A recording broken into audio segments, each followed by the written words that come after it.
So I had all the great fun of making films and none of the responsibility of having them released. They were all in the can, Yeah, that's so to right. speak. Film. I've never done anything that wasn't in a period costume. You know, it wasn't a period film.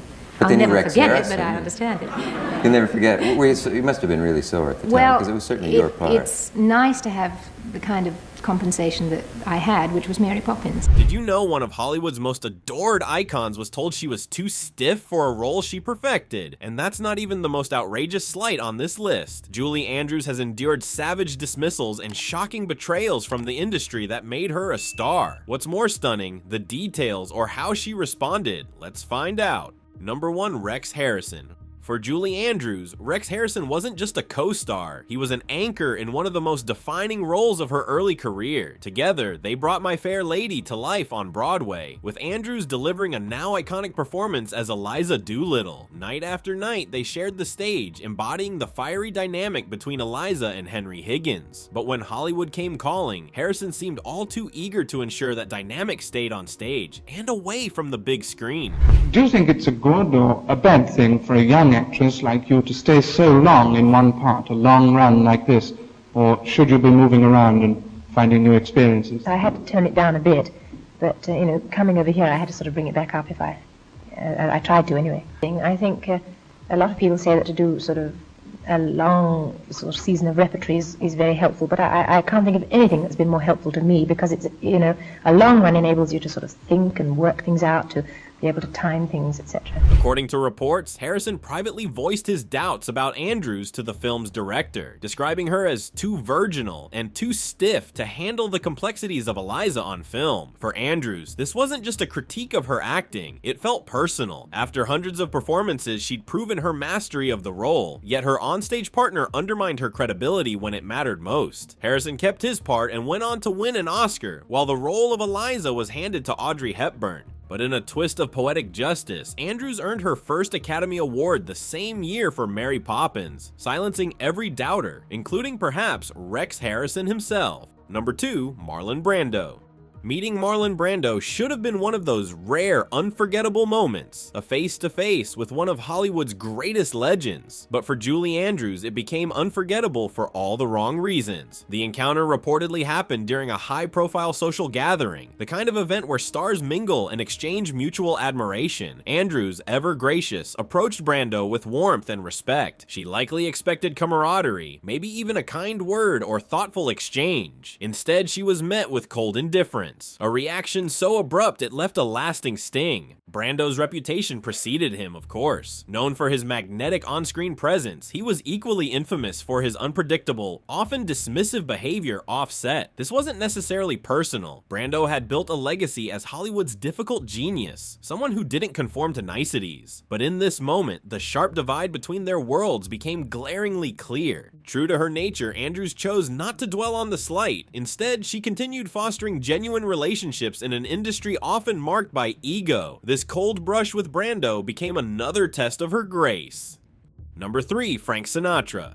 Frank Sinatra and Julie Andrews, two vocal titans with styles that couldn't have been more different. Where Sinatra radiated a casual, self-assured edge, Andrews embodied precision and polish, traits carefully nurtured by her career's early trajectory. During a conversation about a potential collaboration, Sinatra reportedly dismissed Andrews with a single cutting remark, calling her too proper for his liking. It wasn't just a critique, it was a stark reminder of the Hollywood box she found herself trapped in, one built on her immaculate Disney-crafted persona. Sinatra's reputation for being brash and uncompromising was no secret. He was a man who thrived in unpredictability, a sharp contrast to Andrews' reputation for perfection. But Andrews wasn't just a performer, she was a quietly ambitious artist. Being labeled as too proper wasn't merely a professional slight, it reinforced the very limitations she was working to break beyond. Instead of pushing back or engaging directly, Andrews channeled this moment into fuel, seeking roles that would redefine her image. If anything, Sinatra's dismissal only hardened her resolve to prove she was more than what others assumed. Number 4, Peter Sellers.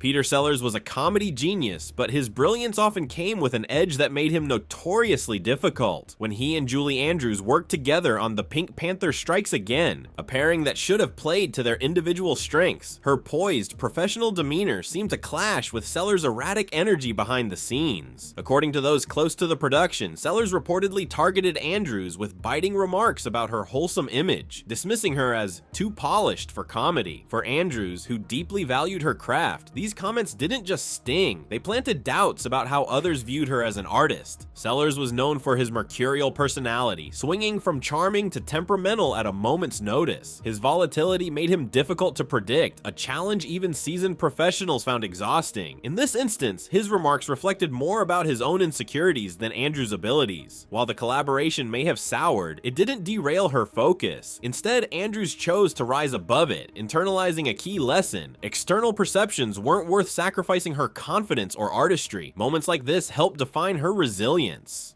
Number 5. Chevy Chase. Chevy Chase might not be the first name you'd expect in Julie Andrews' story of betrayals, but his sharp humor left a mark she didn't forget. During a public event, Chase, known for his biting sarcasm, reportedly made a dismissive joke at Andrews' expense. It was an unexpected jab, catching her off guard in a room full of onlookers. For someone as respected and revered as Andrews, the sting of being undermined in such a public space was undeniable. The moment reflected more than just Chase's tendency to push boundaries with his humor, though he had a long history of that. His wit, often described as blunt and controversial, had made headlines for crossing lines before. But this particular encounter underscored something deeper about Hollywood's shifting culture. It wasn't uncommon for established stars, even legends like Andrews, to find themselves undervalued as new generations of entertainers emerged. True to form, Andrews didn't respond with outrage. Instead, she let her lifelong work and enduring legacy speak louder than any one-liner could ever hope to. Number 6. Richard Burton.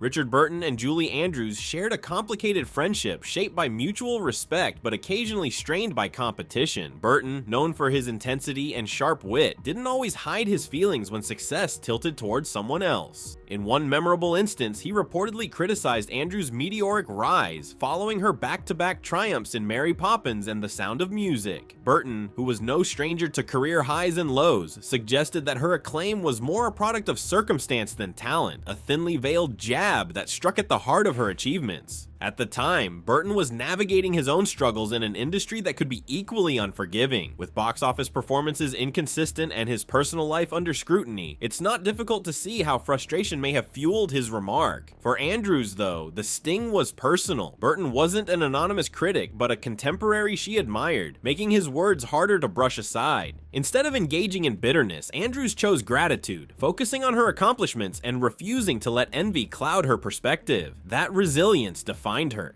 Number 7. Gene Hackman. Gene Hackman was an actor celebrated for his intensity, a performer who demanded respect with every role he took on. But with that intensity came a reputation for being dismissive, especially with those he didn't feel fit into his world. For Julie Andrews, this became painfully clear during a professional event where the two crossed paths. Hackman reportedly ignored Andrews entirely, a snub that may have been subtle to others but felt glaring in the highly scrutinized context of Hollywood gatherings. For someone of Andrews' stature, calm, collaborative, and unfailingly professional, it was a moment that stood out. Hackman's approach to Hollywood was markedly different from Andrews. Known for his focus and seriousness, he rarely engaged in the kind of warm diplomacy Andrews epitomized. He was respected, but also often described as distant. In a setting where relationships and appearances mattered as much as talent, his indifference served as a sharp contrast. Andrews, in her typical fashion, didn't dwell on the slight. She gracefully moved forward, once again refusing to let others' behavior dictate her path. It was another testament to her resilience. Julie Andrews has shown the world that grace isn't just about smiling through hardship, it's about transcending it. From dismissive remarks to outright sabotage, she encountered challenges that could have embittered even the strongest among us. Instead, she let her voice, both literal and figurative, define her path. At 89, Andrews reflects on these betrayals not with resentment, but with perspective, proving that resilience can pave the way for closure. Her story reminds us that true strength lies in staying rooted in your values, no matter the storm. And really, doesn't that make her legacy all the more extraordinary?